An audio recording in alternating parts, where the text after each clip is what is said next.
ஸல்லல்லாஹு அலைஹி வஸல்லம் அவர்களுடைய வீடு நாம் நினைக்கிறது போல ஒரு பெரிய பங்களா இல்லை, பெரிய கட்டடம் கிடையாது, ஒரு சின்ன இடம் தான். அதை இன்ஷா அல்லாஹ் நம்ம ஒவ்வொன்றா நம்ம பேசுவோம்.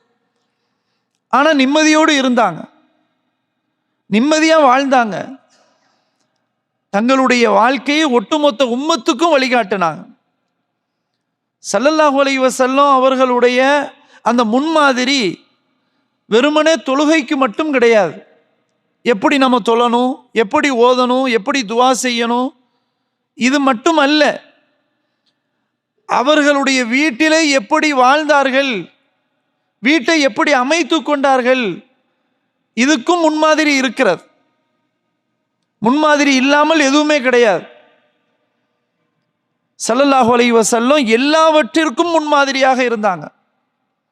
லக்கது கான லக்கும் ஃபீ ரசூலில்லாஹி உஸ்வத்துன் ஹஸனா, நிச்சயமாக அல்லாஹ்வின் திருத்தூதர் இறை தூதர் முஹம்மது ஸல்லல்லாஹு அலைஹி வஸல்லம் அவர்களிடத்தில் உங்களுக்கு அழகான முன்மாதிரி இருக்கிறது என்று அல்லாஹ் சொல்கிறான்.